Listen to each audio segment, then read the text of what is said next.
नमस्कार, welcome to the classes of engineering survey. आज की इस क्लास में हम एरिया और वॉल्यूम कैसे कैलकुलेट करते हैं फील्ड पे वो सीखेंगे।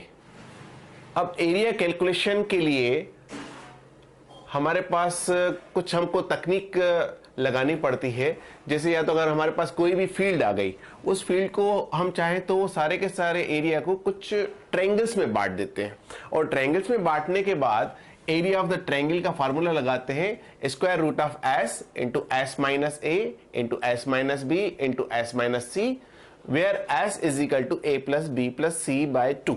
यानी ट्रायंगल का जो पेरीमीटर है उसका आधा एस है और ए बी सी तीनों लाइन का मेजरमेंट है। इससे हम फील्ड का एरिया निकाल सकते हैं।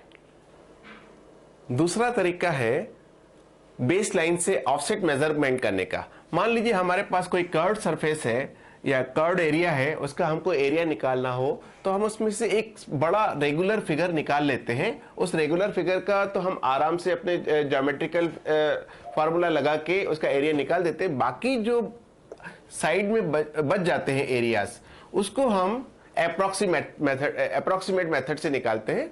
अप्रोक्सीमेट मेथड में ये एक जो रेगुलर फिगर का एक लाइन है उसको हम बेस लाइन मान लेते हैं और सामने जो कर्व्ड सरफेस है वहां पर ऑफसेट्स डालते हैं, जैसे हमने डाल रखे y1, y2, y3, y4, y5 and so on.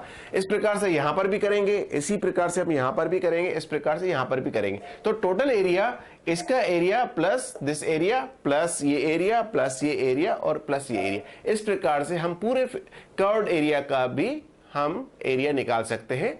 इसमें एक्यूरेसी थोड़ी ज्यादा है। थोड़ा बड़ा एरिया हो तो हम ये वाला मेथड अडॉप्ट करते हैं और जो ट्रायंगल वाला मेथड है उसको हम छोटे एरियाज में यूज कर सकते हैं। इसके लिए हमारे पास कुछ फार्मूला है, फिर इसी पर आधारित हम कुछ न्यूमेरिकल्स भी करेंगे तो हमारा ये कंसेप्ट और अच्छे से क्लियर हो जाएगा। अब ये जो हमारा मेथड है, method of offsets from the base line, अब जैसा कि मैंने आपको पहले वाले फिगर में बताया कि जो रेगुलर फिगर की एक लाइन को हम बेस लाइन मान लेते हैं, वो बेसलाइन हमने बराबर बराबर हिस्सों में बांट दी। यहां पर देख लीजिए हमने इसको 6 बराबर हिस्सों में बांट दिया और उसको इक्वल डिस्टेंस पे रखा। जैसे d सबका डिस्टेंस हमने d रख दिया और उसके बाद हमने वो जो कर्व्ड सरफेस था वहां तक के ऑफसेट्स यानी इस बेस लाइन से परपेंडिकुलर डिस्टेंस मेजर किया। वो मान लीजिए आया हमारा y1, y2, y3, y4, y5, y6 and y7 and so on. ये y1 से लेकर yn तक जा सकता है। तो y1 से लेकर yn तक जो लेंथ ऑफ द ऑफसेट रहेगा और n जो रहता है नंबर ऑफ ऑफसेट। ये हमारे पास इसके लिए 3 रूल हैं। तीनों रूल में से जहां पर जैसा एप्लीकेबल होता है तो अप्रोक्सीमेट, फिर भी बेस्ट रिजल्ट उसमें से जो हमको मिल जाए उसको हम यूज करते हैं। पहला है हमारा mean ordinate rule. Mean ordinate rule में एरिया के लिए फार्मूला है हमारे पास n-1 अपॉन n और सारे ऑफसेट्स का सम, और सम को कॉमन लेंथ से हम मल्टीप्लाई कर देते हैं तो हमारा एरिया निकल आता है।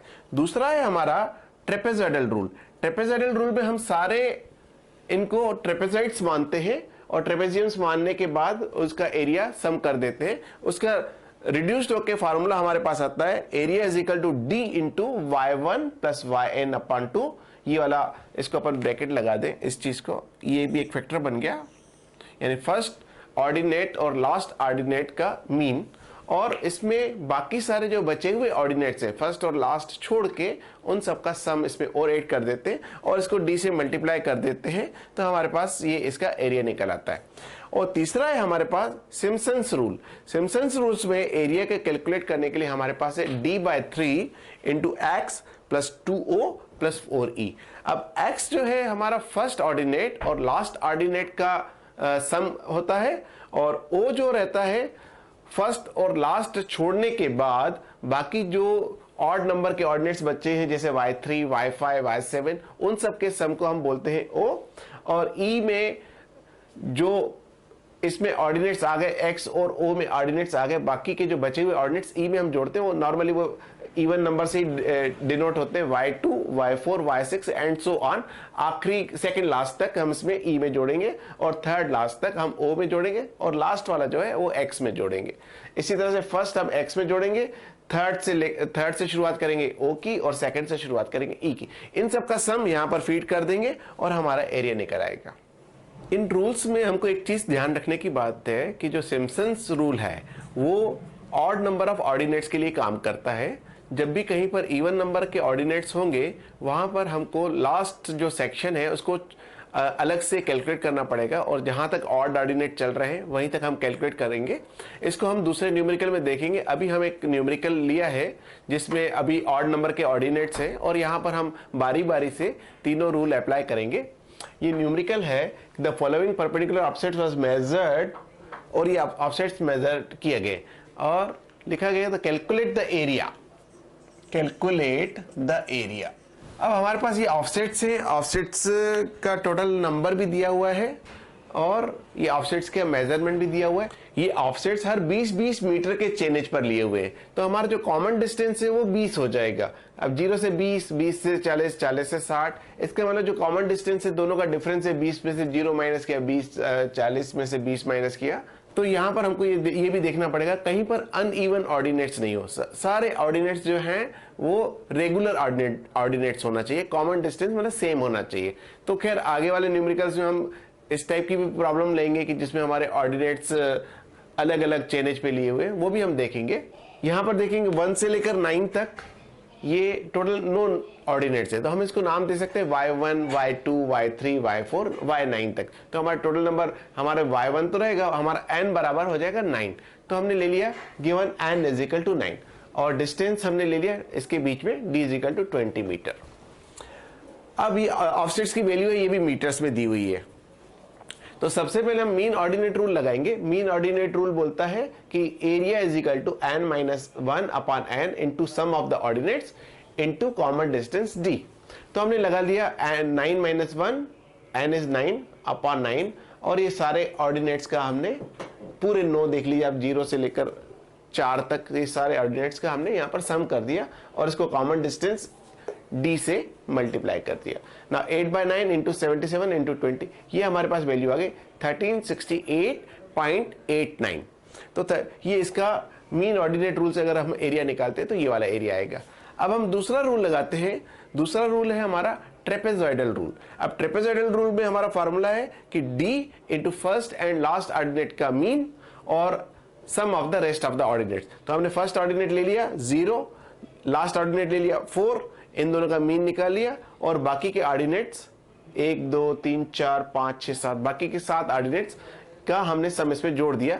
इस सब का सम आया, वो आया 75। तो 20 into 75 is equal to 1500 square metre.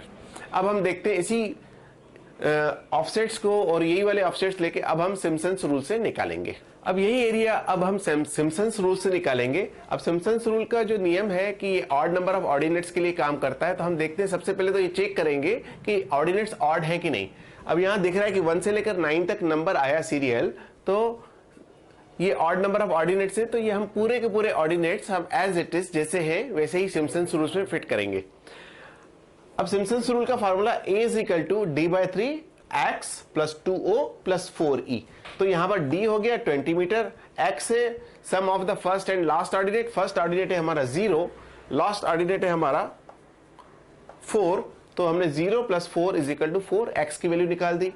o is the sum of the odd number of ordinates, odd number of ordinates except which are included in x। तो x में हमारे पास शामिल होगा y1 और y9, हम इसको हटा देंगे, ये हट गया हमारा, ये हट गया।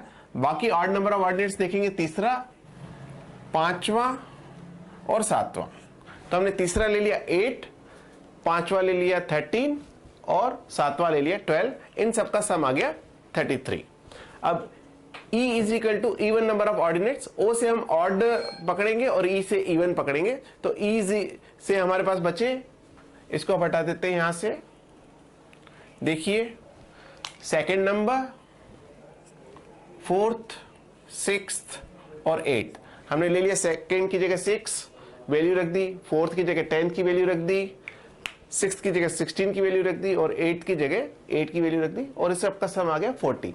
अब ये सारी चीजें हमने इस फार्मूले में फीड किया। d की वैल्यू 20, तो 20/3, x की वैल्यू 4, O की वैल्यू 33, 2 into 33 और E की वैल्यू 40, 4 into 40, इन सब का रिड्यूस होके सम आ गया 230, 20/3 into 230 is equal to 1533.33 square metre. तो इस प्रकार से हम इसमें सबसे ज्यादा एक्यूरेसी, अगर ऑड नंबर ऑफ ऑर्डिनेट्स हैं तो सबसे ज्यादा एक्यूरेट रहता है सिम्पसन्स रूल। तो कोशिश करके हम सिम्पसन्स रूल्स अडॉप्ट करते हैं, लेकिन जहां पर जैसी सुविधा होती है वैसा हम रूल ले लेते हैं। एकदम रफ एस्टिमेट लगाना हो तो हम एवरेज ऑर्डिनेट रूल से निकाल लेते हैं और वो जल्दी निकल जाता है। आशा है आपको ये वीडियो पसंद आया होगा और आपने इसमें एरिया निकालने के लिए तीनों तरीके अच्छे से समझ लिए होंगे। लेकिन इसमें जो टिपिकल प्रॉब्लम्स आती है वो मैं आपको अगले वीडियो में आपको दिखाऊंगा। तब तक आप इसकी प्रैक्टिस कीजिए और आशा है आपको इसमें कोई परेशानी नहीं आएगी। फिर भी अगर किसी प्रकार की कोई परेशानी आती है तो आप निसंकोच मेरे से संपर्क कर सकते हैं। धन्यवाद।